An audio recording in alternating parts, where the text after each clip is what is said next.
Hey, Megan, if our show were a lady in the Renaissance or pre-Renaissance or post-Renaissance and you were a knight, would you take her hanky into battle and fight for her? Hanky? Yeah, like their token. I'm not taking anybody's hanky. Especially not during feudal times. Yeah, it would have been gross. That's 100% a plague situation. It's a plague hanky. Chances are, yeah, plague hanky. 9 times out of 10, a handkerchief during the Renaissance, not the Renaissance, during pre-Renaissance England. What had plague? It's a plague hanky crawling all over it. Yeah. Did you know that there wasn't just the one type of plague? Just several plagues? There were multiple types of plague. Like during the time of Henry VIII, there was, gosh, I wish I remember what it was called, but it was every summer there was this crazy plague that wiped out like tons of people in cities. And it wasn't the plague that we know. It was one, that we learn about in history, sure. Like the Black Death. It was one where it literally took like less than 24 hours. We have one. It's called Burning Man every summer. We lose a lot of good people. It killed Thomas Cromwell's wife. Really? Burning Man did. And then Thomas Cromwell, well, let's just say he didn't die from a plague. No, but seriously, yeah. Jeez. Thomas Cromwell's wife. He was really attached to her. There's a house in London that you can go and see. That's like the house where nobody died of plague. What? The house. The anti-plague house. The only one. Wow. Probably. That's really impressive. Oh man, and then like there were plagues in the US. Yeah. There was what was the one? Yeah, the yellow fever epidemic. Yes. Which just wiped out tons of people and no one knew it was mosquitoes the whole time. It's always mosquitoes. It's always mosquitoes. If it's not or lupus. Rats. It's not rats, it's mosquitoes. It's not mosquitoes, it's rats. Well, we hope this show won't plague your ears this week on Magic the Amateur. Smooth. Real smooth. Like butter.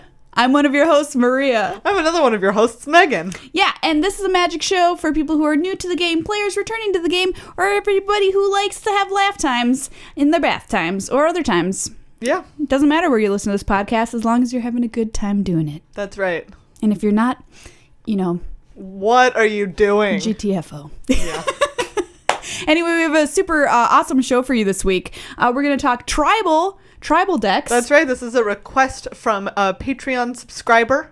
Yep, tribal decks. We're going to delve deep into that topic. We have another request that came to us from Twitter where we're going to talk a little bit about Commander 2016 and name the grossest and cutest card because we haven't done it yet. That's right. Oh, oversight. Commander 2016, cutest and grossest cards. So we have to rectify that. And then we're going to talk about the World Magic Cup, which is coming up this weekend in the Netherlands. That's right. Everybody keeps posting pictures of canals. I know. Makes me really jealous. And waffles. Stroopwaffle. It's not waffle, it's stroopwaffle. It's a different thing. What is this? What is it? Oh my god, Maria. Okay, it's like these two thin, crispy wafers, which do have the waffle pattern on them, but they're only like, like this big. Oh, like, tiny. Yeah, they're small.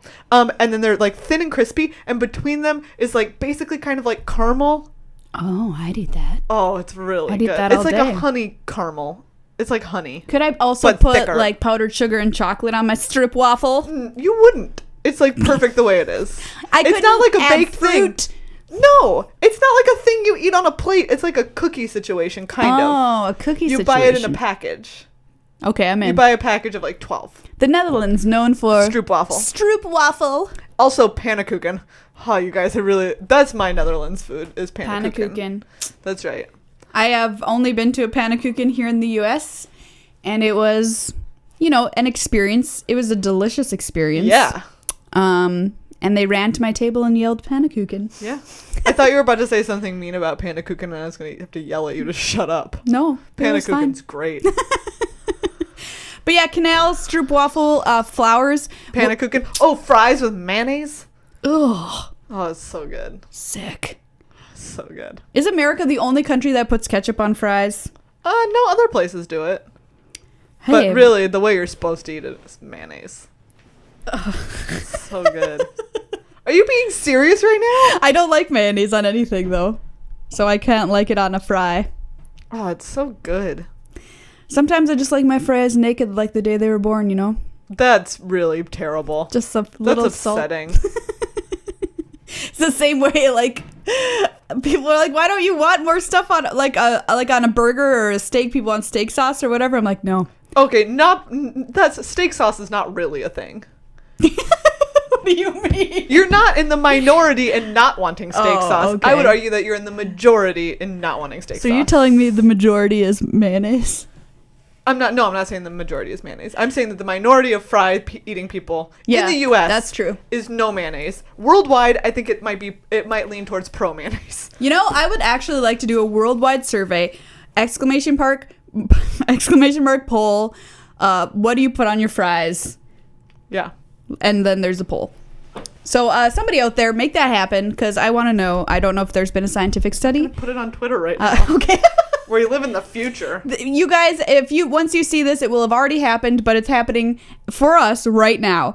So yeah, we're going to talk World Magic Cup is what the long way of saying that. It's a huge tournament. It's really exciting. It's a team tournament. So teams from various countries around the world compete for the title of the best team to play Magic. It's super exciting, team sealed and unified modern. We're going to talk about what the heck that means coming up later in the show, as well as a flavor text theater. And if you're on Twitter, it's too late to go vote in this poll because it's already done. So Yep. sorry you missed it, but you can go check out the results at MtA Cast. Yes. Before we start our show, you our can also show, tweet at us like what you think. oh yeah, Your sure. mom is calling you. I know. I just saw it on my Apple Watch. Oh gosh, you're so fancy. Before we start the show, though, while Megan makes this poll, I'm going to say thank you to the people who helped make it happen. And that includes all of you out there who are members on patreon.com/MTAcast. Thank you so much to everybody who's become a new member over the past week. We're so happy to have you. For anybody else who's been considering it, maybe this is the week that you make the jump. For as little as $1 an episode, you can support the show. Okay, here's the poll. Okay. What do you put on your fries? Ketchup, mayonnaise, nothing other. Can we do any more options? No, there's only 4. Okay, that's fine then. I mean, we could also, like, what else would you put? Like vinegar, I think. What do they That in falls Canada? under other. Yes, yeah, it does. Like, that also includes, like, aiolis. A pickle. You can't put a pickle on top of fries. Patreon. So we've had so many people join our family. It'd be lovely if you did as well. You keep the podcast running from week to week, and we appreciate it greatly. We also have to say thank you, of course, to cardkingdom.com/MTAcast for being a sponsor of the show. You can go to cardkingdom.com/MTAcast for all of your Magic playing needs, whether it be boosters to do some sweet drafts, singles to make some sweet standard or modern or EDH decks, sleeves to sleeve all of your sweet cards for all of those sweet formats. Whatever you need to play Magic, cardkingdom.com/MTAcast has got it. So this is episode 199, by the way. Yes. One more and it's 200. Yes. I feel like that's misleading. You need to say that the next one is 200. One more makes it sound like there's like 199.5. That would, if you remember on Patreon, there is technically a 0.5 when we do our little extra 5-minute shows that you can access if you're a member. But episode 200 is coming up. It's our musical episode. You won't want to miss it. That's all I have to say. I agree with that.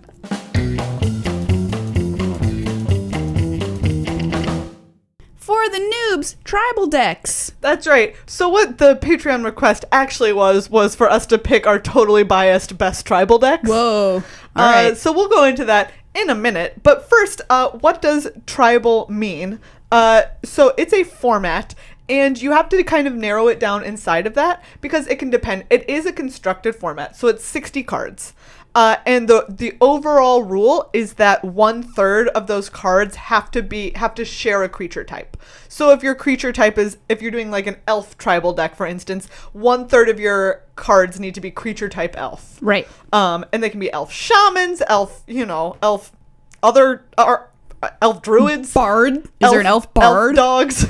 Elf hounds. Elf angel. Yes, they can be any of those, but they have to be creature type elf.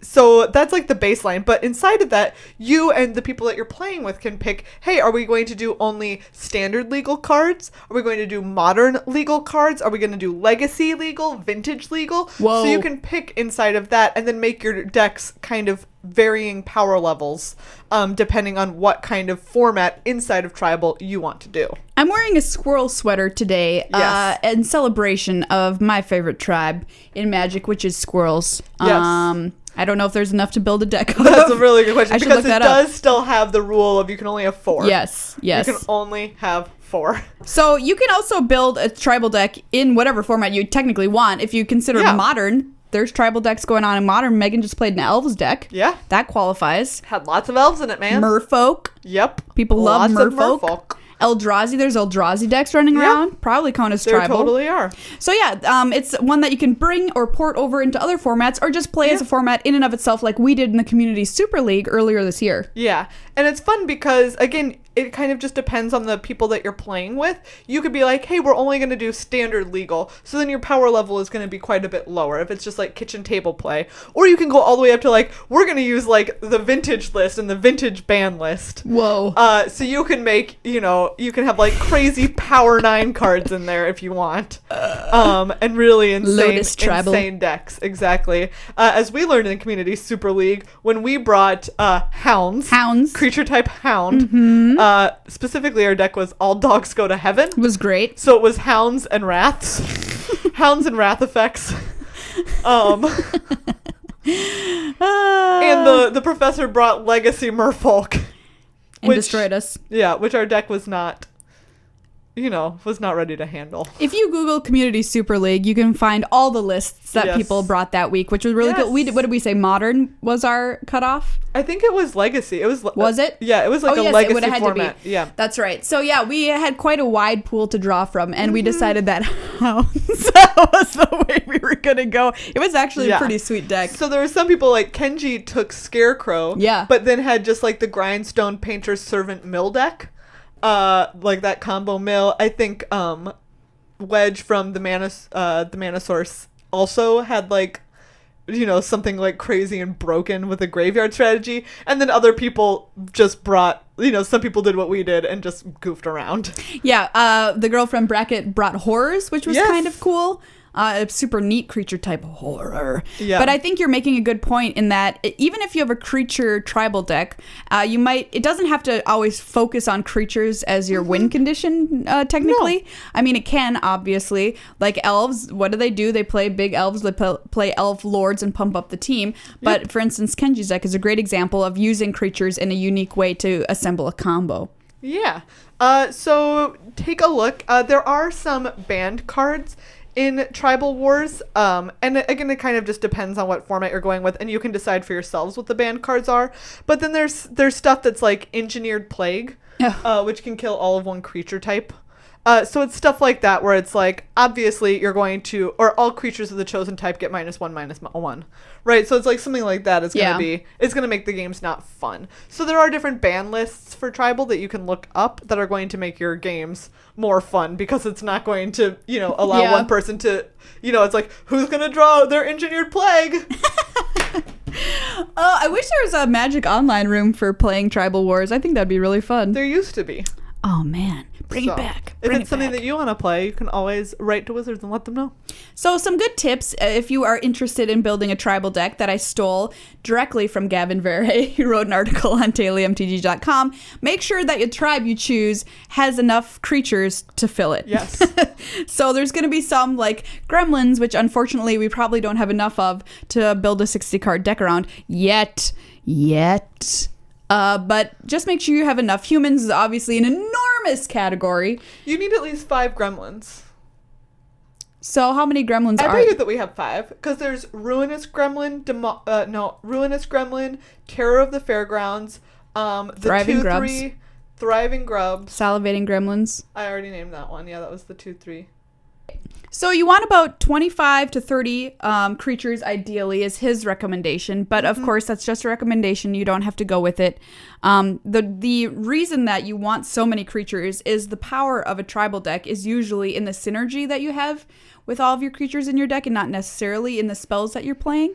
So you kind of want to maximize that. And that goes for how you play the deck too. So you're going to value your creatures more probably in combat than you might typically, just because they work better together, at least in some of the tribal decks that I've had the pleasure of seeing. And then, of course, don't be afraid to go off script if you need to. We're not saying that every single card in your deck has to be a gremlin or a tree folk or a zombie or a vampire, even though that would be cool.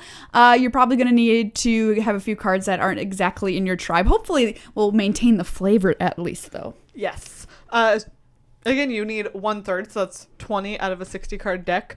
I don't know how sideboards work. I don't know. I don't remember. Well. That's, we're here to just send you off on your way of your search for knowledge. Exactly. An example of a good tribal deck that is a little tougher because of the way the cards are is dragons, because they're usually very expensive. There's cute little ones like Dragon Egg and Dragon Whelp and that kind of thing. But that's one where you might have to kind of fiddle around to try and make your curve work out in that sort of deck. But dragons would be super sweet. I would do that.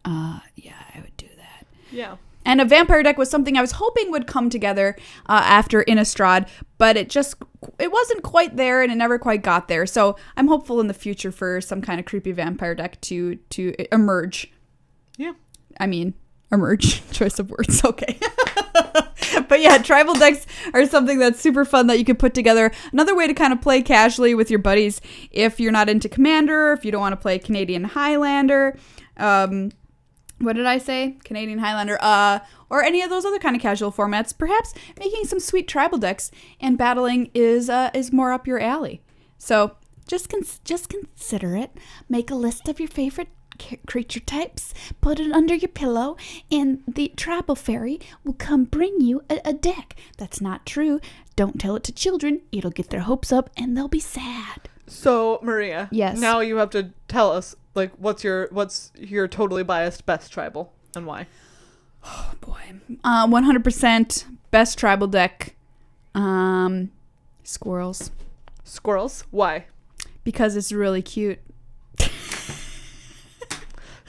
I actually want to know. Wait, you're opting for squirrels over gremlins and cuteness? Yeah.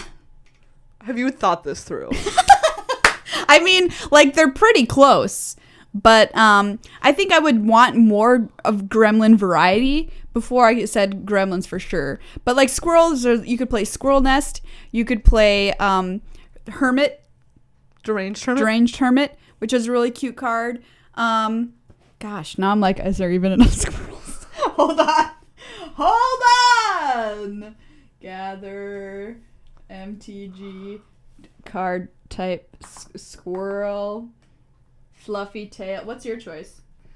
Hold on. I have to figure out if there's the type that I want. Oh my gosh, my cat just bit me. Did you all see that? I saw it. Assaulted. Okay, ooh, there's some pretty cute squirrel cards here. There's an unhinged card, which is adorable, which is a squirrel. That's not going to be legal. Squirrel mob. Squirrel mob gets +1/+1 for each other squirrel on the battlefield. Uh-huh. Yeah, there's definitely not enough squirrels. What? Okay, wait. So one, nope. Yeah, that's not, there's a squirrel wrangler. Yeah, wrangle some squirrels. Yeah, there's one creature type squirrel. Come on, wizards! Get on this! What's your choice? Mine is weirds. Excellent I choice. just like saying it. How many weirds are there? There are 1, 2, 3, 4, 5, 6, 7 weirds. Oh, that's good. 7 weirds. And they're so unpredictable. They all do crazy things. I recognize some of these weirds looking over. Yeah. I didn't realize they were weirds. Ravnica is full of weirds. Ralzeric attracts a lot of weirds. That would be a fun deck, too, because you could just play a weird deck. Exactly. You play a weird deck with, like, lots of instants and sorceries also in addition to your weirds. Sweet. Yeah. And there's Melek, Melek is it Paragon? Yes. From Ravnica. Weird wizard. This is creature type. That's a great Legendary tribal creature, deck. weird wizard. Dang it, we missed the boat. Okay, CSL 2.0 if it happens. Weirds. Love it. That would be so cute. Commander 2016, more stuff. That's right. We already talked about some of the sweet new Commander abilities and Commander cards that were coming out in Commander 2016 2 or 3 episodes ago, when those were first being previewed. But now the whole set is here, and that means that it's time to name the cutest and the grossest card. Oh, I'm so excited. It's moments like this that I live for, Megan. I literally live for only this moment. You're like Vanna White. I heard that she lives to touch those letters. Touch those little lit panels. I was gonna say turn, but she doesn't even turn them anymore. No, she doesn't turn them. She just touches them. Just touches them. That's right. Back in the day, it was turning. Yeah. Does she still do that job? I think so. That's impressive. She's got career security. Yeah, she does. I mean, once you learn how to tap a letter or turn a letter or whatever. Yeah. She's like the Kleenex of lady game show people. Right? Because it's like she's that person. You don't ever say, the pretty female host of a game show. You always say the Vanna White. Vanna Whiting. Yeah. And imagine if somebody replaced her riding in the streets. Yeah. I wouldn't accept it. It would be really strange. I grew up watching Wheel of Fortune almost every single day. I only remember watching it when we were at my grandparents' house. Because we didn't have a TV at our house. My mom was addicted. It was unsafe. I mean, I like it. It's a good, I think it's a good game as far as games go. Cutest card is not Vanna White. No. If there's a card called Vanna White, I'm sure Craig Wesco would play it. But Commander 2016, cutest card. A lot of cute cards, actually, in this set, so it was not an easy decision. But I'm going to go with one that I believe will be controversial because a lot of people had opinions that they were trying to peer pressure me about on the internet for cutest card in Commander 2016. And guess what? You can't pressure me. My cutest card word is final. And drum roll, please. The cutest card, Commander 2016, Gamekeeper. It's 3 and a green for a 2/2 creature elf. Oh, here you go, Megan. It's an elf. When Gamekeeper dies, you may exile it. If you do, reveal cards from the top of your library until you reveal a creature card. Put that card onto the battlefield and put all other cards revealed this way into your graveyard. So its ability irrelevant. You know what? I cannot believe that it's not Grip of Pheresis. Is that the big? It's the tiny germ holding a giant sword. Oh, that one was definitely a consideration. Ugh, pretty cute. Riot. So the reason I picked Gamekeeper is because there's a bunch of tiny little turtles with their adorable little hungry faces being like, meh, meh, meh, what a disappointment. And also the Gamekeeper has long flowing locks, which is contributing to the cuteness of the card. But yeah, the germ holding the sword was great. People wanted the little sheep that got turned into like a dinosaur monster. They thought that was pretty cute. And it is. But I think Grip of Pheresis. These little dudes are so cute. So Megan's got Grossest card. Yes, it is Guilt Feeder. It is gross. That's a nasty name. It's like a weird air jellyfish with its tentacles in somebody's head. Air jellyfish. That's what it is. It looks like terrifying. It kind of reminds me of in A Wrinkle in Time. Yeah. It. Right? Like that. I see it. It's kind of exactly like that. An air jellyfish would be one of the scariest things to come at you out of nowhere. It would be. Can you imagine if you were walking down the street and all of a sudden like an air jellyfish? Sloop. Can you imagine if that were a thing? Oh.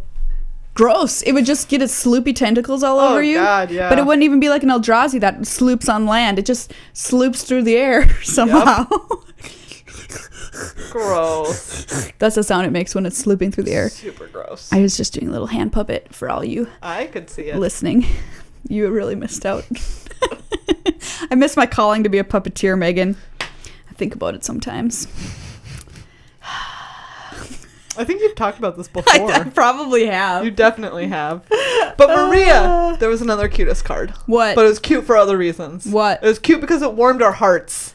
Oh, that's so true. It was cute because it warmed our hearts, and it said, "Do you know what? Magic is a goddamn game that will represent everybody." That's so right. You freaking haters. So we have to talk about Kianos. Is that how you say this? Kineos? Kineos and Tyrio of Meletis, which are the Guardians of Meletis, if you remember that card. That's right, but it's earlier, before they were big statues. Yes, so it's really, really cute. It shows a gay couple, and they are a legendary creature, human soldier, so they can be your commander. And they're at the forefront of a commander deck. They're red, green, white, and blue, and they're a 2/8. And at the beginning of your end step, draw a card. Each player may put a land card from his or her hand onto the battlefield. Then each opponent who didn't draws a card. Wow. Yeah, so we have to call this card out because we're super happy that Magic decided to print this card. And the art is like representative of their relationship, like he's playing in his hair. It's kind of adorable. And you can see their statue being built in the background. It's so great. Oh, and the flavor text. Look what we fought for. Look what we built together. Oh. You get it. You get it, you two. And it's kind of cute because if you go and read Guardians of Meletis, like people like said that these were statues of warriors, but instead they were actually two of history's greatest lovers. They knew back. Oh yeah, like you mean the flavor text of the card implied that it was like, oh no, they were actually just lovers. So this was actually the flavor text. It was an 06 with Defender for 3. The histories speak of two feuding rulers whose deaths were celebrated and whose monuments symbolized the end of their wars. In truth, they were peaceful lovers, and their story was lost to the ages. Aw. Why'd you lose that story? I don't know. Bad job on their part. Sometimes a book accidentally gets caught in the rain. What? R.I.P. That's not a saying. Sometimes I think about how many books were destroyed by Vikings and stuff, and I just get really sad. What? Like during raids and when they would come over and take over lands and burn everything, and when churches were all like, burn, you take all this stuff, get it up! Fire of books. Yeah. Those ones are sad because they were like illuminated texts, that people have spent a long time illustrating, which is really cool. But, like a lot of places that the Vikings would have, sacked wouldn't have had a lot of books. I'm just sad because... But that doesn't make it any less sad. I just want to know more about King Arthur. That's really why I'm mostly sad that we don't have any, people who were there at the time writing about it. It's like 2 or 3 I don't know. I feel like if you knew more about King Arthur, you might be disappointed in him. Most likely. Like, it's one of those things where it's like you revere him because he's a myth, but there's tons of kings that we know a ton about, and we don't revere those people the way that we revere him probably because we don't know the details about him and we know the details about them. Like King Henry, no one can go around romanticizing King Henry VIII. We know too much. You had gout and you were just a dick. No, he had syphilis. And gout. Sure. From his wound in a joust or a battle or whatever. Yeah, that's true. No, that's not gout. What is it? I don't know what that one is. Where you kind of rot on the inside from a wound. Oh, gross. Anyway, this card is something to be celebrated, and we wanted to bring it up on the show because we're really happy to see more representation happening in Magic. So kudos to you, Magic, for making this happen.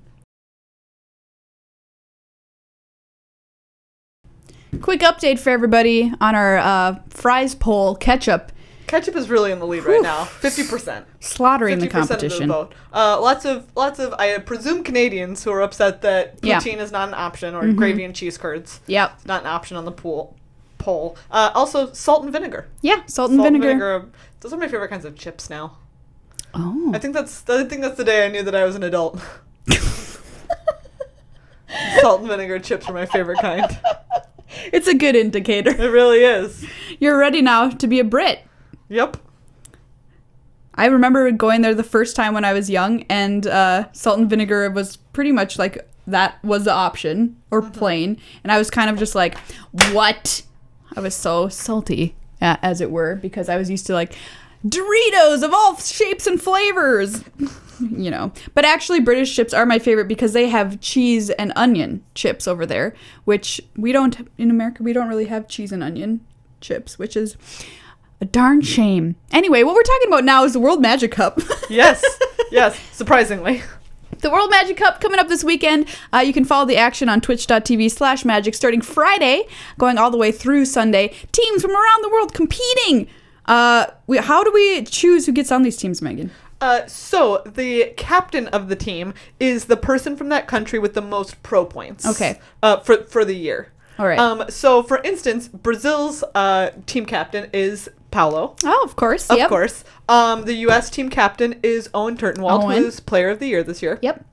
And yeah, it means that there's like a lot of names that you would recognize. Lucas Blohan, who won a pro tour last year, is captain for the Czech Republic, for instance. Martin Mueller is the captain for Denmark. So there's gonna be like a lot of names that you recognize in that captain spot. Yeah. So if you're not captain, yes.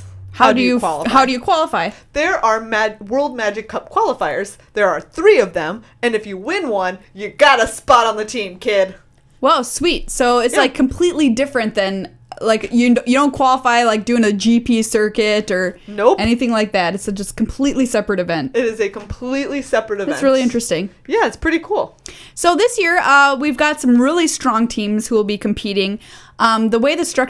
The way that the show is formatted is they're going to start out with Team Sealed on Friday, which I think is going to be just amazing to watch. We got a sneak peek of it at GP Rotterdam this past weekend. Which you can go back and watch the coverage of. There was video coverage. Yes, there was. And it was awesome because the way that it goes that I've seen at least is Team Sealed teams that are really good or have really good players tend to actually always do really well, which is not surprising because Team Sealed is a very, very difficult format. You've got to build 3 decks from 12 packs, and they've got to be extraordinarily powerful because everybody else is opening bomb rare after bomb rare, removal after removal, and you have to figure out how to make sure each of those decks is good enough to carry your team if need be, but not steal too many things from one deck, blah, blah, blah. We talked about it on our last Team Sealed episode.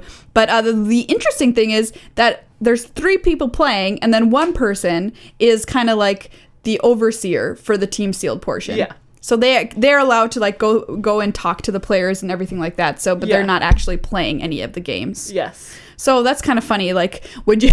Well, it's that way for all of it. It's always 3 people playing. Oh, it is in Unified Modern as well. So, like, what do you put your best player as the one who goes between, or do you that's part of the strategy, man. Oh, man, I don't know what I would do. Yeah. I don't think you can, but I don't know. It's going to be interesting to see what happens. I mean, World Magic Cup qualifiers are huge events. Yeah, they are. So, like, you have really good players in all of the seats. So it's going to be some insane Magic to watch. If Team Sealed isn't your thing, like we said, Unified Modern is the other format, which is not like normal Modern. No. Unified Modern means that there can only be 4 copies of any card across all of the decks. Right. So, for instance, if you think that Infect is the strongest deck, you can't have all 3 players playing Infect. Yep. One person can play that, but then you're going to have, if you're going to want to play it with Noble Hierarchs, for instance, that means that you're taking away access to Noble Hierarchs from another deck. Right. So it's part of the strategy to pick 3 decks that are all going to be strong but aren't going to have a lot of overlap in the cards that they're using. Boggles, am I right? I mean, people aren't going to want a lot out of it. Yeah. Although it does have, in that case, that's when you get into, like, I think lands is one of the things that's difficult to share. Yeah. Because you have, like, Razor Verge Thickets and Horizon Canopies. Yeah. I guess you don't play Horizon Canopies, do you? I don't even remember. It's been too long. So you might end up with overlap in terms of what lands you're trying to play, which can be an issue. Yeah. Who are you rooting for, Megan? Ooh, that's a really good question. Li Shiqian is the captain for Hong Kong. And I think, like, he's just a great player. I've seen him in so many top 8s. I feel like I formed that opinion back when I first started watching a lot of PT coverage, and I was just like, this dude is always in the top 8. Li Shiqian just has a chair in the top 8 with his name on it. Exactly. Like, he's such a good Magic player. Let's see. I know, didn't Denmark win 2 years ago? I feel like they did. I think they did. Because it was the format that had Dune Blast and it was Dane Blast.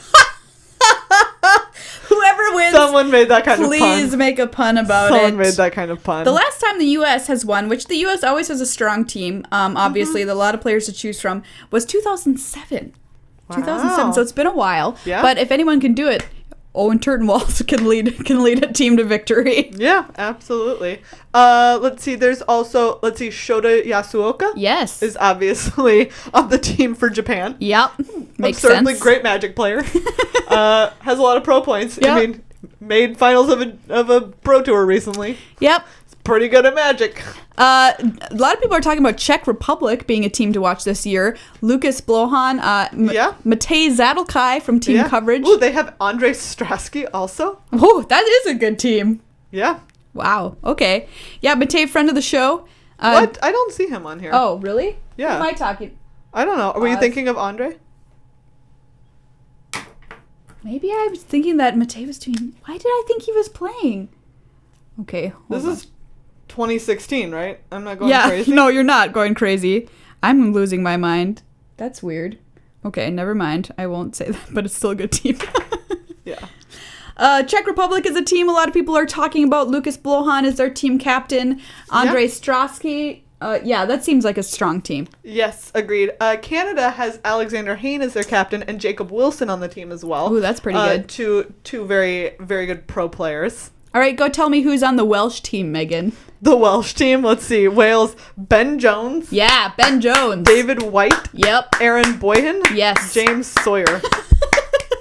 Woohoo, Wales! I was cheering for Wales last year, and they did pretty well early on, and then I think it was just like straight drop off. But it's really fun to watch too, because the teams sometimes come in like a team outfit or national costume, which I think is really cool. So that's something that I love to see. Yeah, like at a these traditional garb of some kind.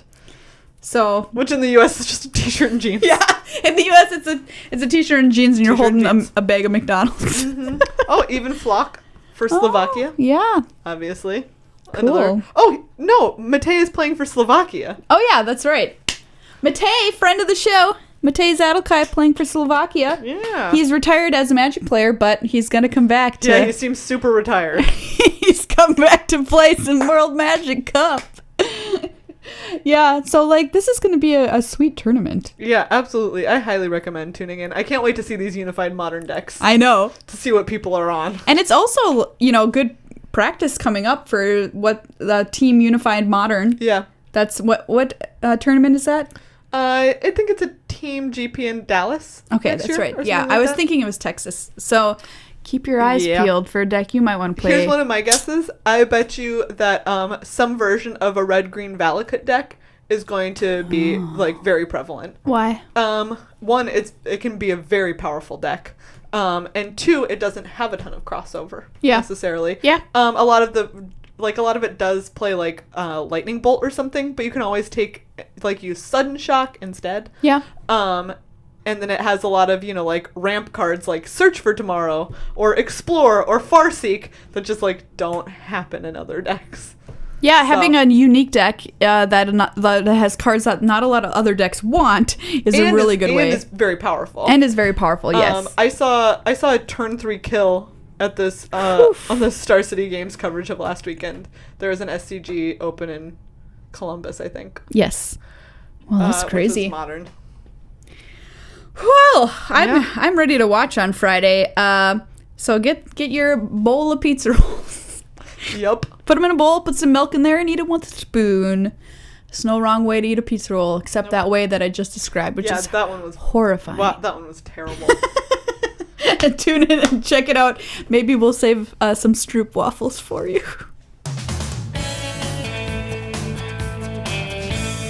Flavor Text Theater presents literal Flavor Text Theater. Wait, that makes it sound like we're gonna lick cards. We haven't played Pick, Lick, or Flick for a long time. That's true, we haven't. Anyway. But this time, we're going to pick cards, and then we're going to have to, plan a meal around those cards. I think this is a very like a meal inspired by. nice fancy way for us to have a cocktail party. Exactly. Oh yeah, you have to give like a theme for a cocktail party and a menu that goes with it. You've been wondering, what should I do at my next cocktail party with all of my magic friends? Look no further. Yeah. Of course, all of these cards going towards our Patreon drawing at the end of the month. Whew. All right, I have one. Do you have one? Yep. Okay, you should probably go first. All right, so at this party, everybody's going to come in, but when you're, like, before you even get in the door, you have to shotgun a beer.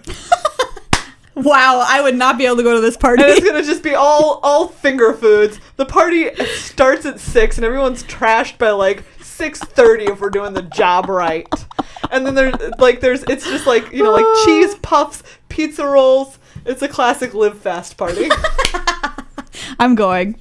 My next party is one you don't want to attend. It's a secret. It's like a murder mystery theme party. But the really bad part is that every piece of food is laced with arsenic. It's really bad. It's just a murder party. It's a straight up murder party at Malfunction. Okay, this is a party where you get there, but you never stop telling people that different parts of the party are about to begin, but they never actually do.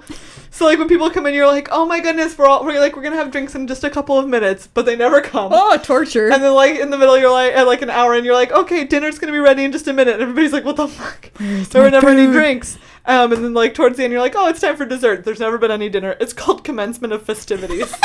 You're always just starting the party. Worst party of all time. Pretty bad. This party is interesting.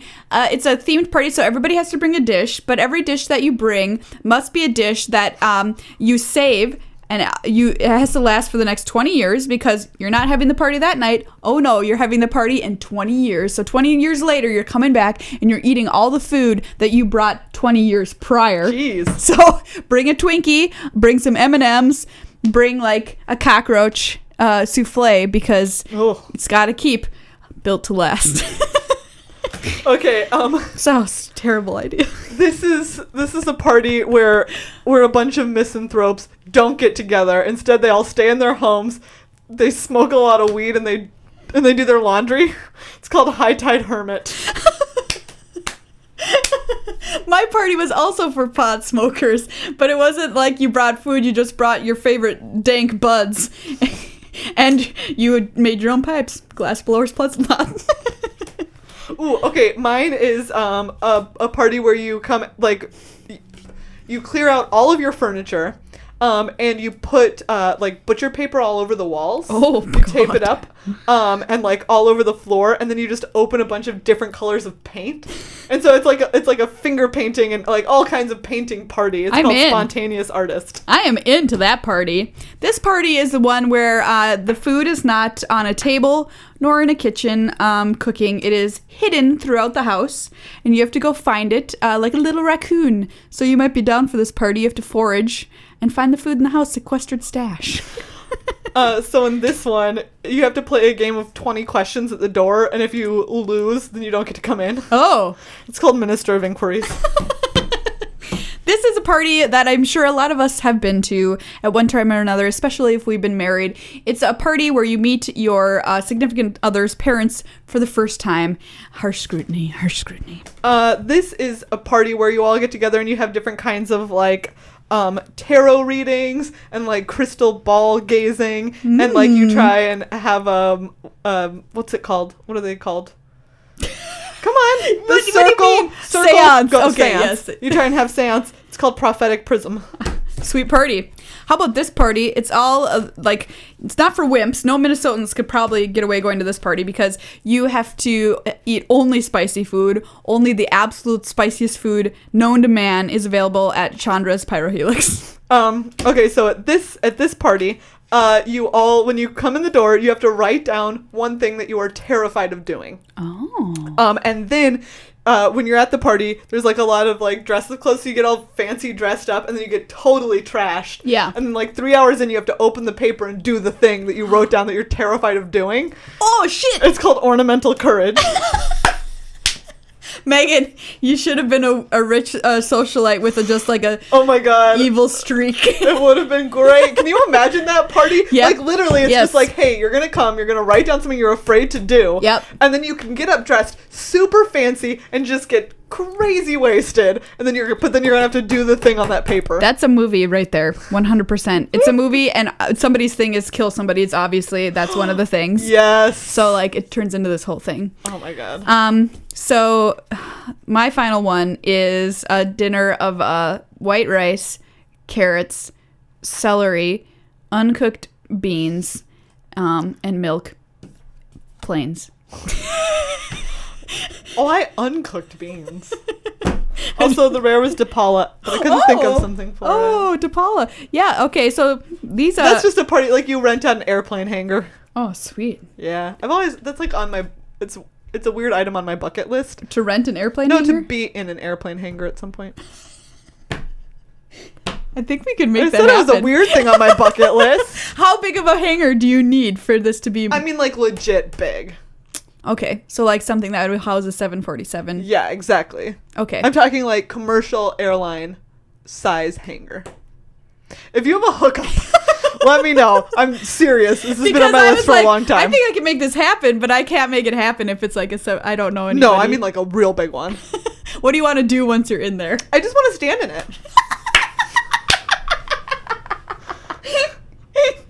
I mean, yeah, you're not... I feel like there's got to be a way. Can you imagine? It's so crazy. There's so much space. I don't know.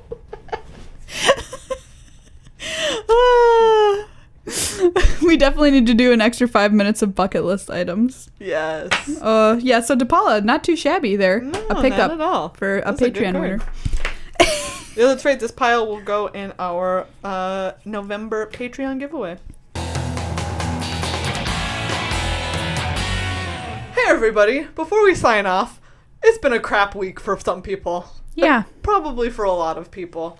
Not only that, but we've also gotten some crap for our show being political. And all that we wanted to say to that is, you know, if you think that politics in the show shouldn't mix, go fuck yourself. We get to decide what we do with our show. Because it's our show. And two, if you are a minority of any kind, you know that all of your life is political, because in every aspect of your life there are people who aren't treating you as an equal and as a human being. So guess what? It's always political. Yep. For some of us. We can't. You can't divorce one from the other. They just live together. Exactly. And all of that being said, we just wanted to let you know that we are always here for you. If you need to write to somebody, if you need to reach out to somebody, please send us an email. Tweet at us if you don't have our email address, or if you want to send us a direct message on Twitter and that's easier for you. But we are here for you guys. Yeah. We want to be a place in the community that's safe and that's welcoming for everybody. So if there's anything that's on your mind that you just want to get off your chest or whatever you want to do, shoot us a message and we will listen and reply, because in these kinds of times, it's important that we stick together and that you also know that you have somebody out there who will continue to fight for you and stand up for what's right. Well, everybody, that's our show for this week. Megan, let's check in on our French fry poll from earlier in the episode. Important closer. Okay, tell people where they can reach us while I Sure. check this. Well, while Megan's checking on our French fry poll, remember you can always reach out to us. MagicallyAmateuring.com has an email contact form on it, and all of our back episodes, all 199 of them. That's insane, which reminds me to tell you again, tune in next week for episode 200, a musical Magic the Amateuring. You can send us a message on Twitter at MTAcast. We have a Facebook page, facebook.com/MTAcast. And if magictheamateuring.com is too long for you to type in your browser, a lovely listener donated to MTAcast.com, so you can just type that in and it'll redirect you to our website. So you can find us all of those fantastic places. If you're a patron, you get to hear extra content on patreon.com/MTAcast. Meghan, results of the poll. Okay, right now, ketchup is up 51%. Wow. 51%. Mayonnaise at 11, nothing at 18, and other at 20. Oh. Also, someone on here has mentioned, like, probably actually my favorite thing, which is mayo and sriracha. Oh. Oh, God. What's yum yum sauce? Yum Yum sauce is like, it's like a bunch of things. It's like some amount of vinegar and some amount of like mayonnaise and some amount of like ketchup or other flavory thing like that. Yum yum sauce. Oh, it's so good. It's pretty good. Anyway, check in on our poll at MTAcast to get a closer look on what actually ended up winning, because it's not done yet. No, it's not done. We yet. still have some ways to go. Thank you again, of course, to cardkingdom.com/MTAcast. Head over there for all of your singles and magic product that you could possibly need under the sun. They have a great website, fantastic customer service, and wonderful support of people who are doing great things in the community. So we couldn't be prouder to be sponsored by Card Kingdom. So let's support them as well and go there and hand them some money and say thank you to them as well. So that's our show. Don't miss next week. That's all I can say. Don't It's miss so good. it.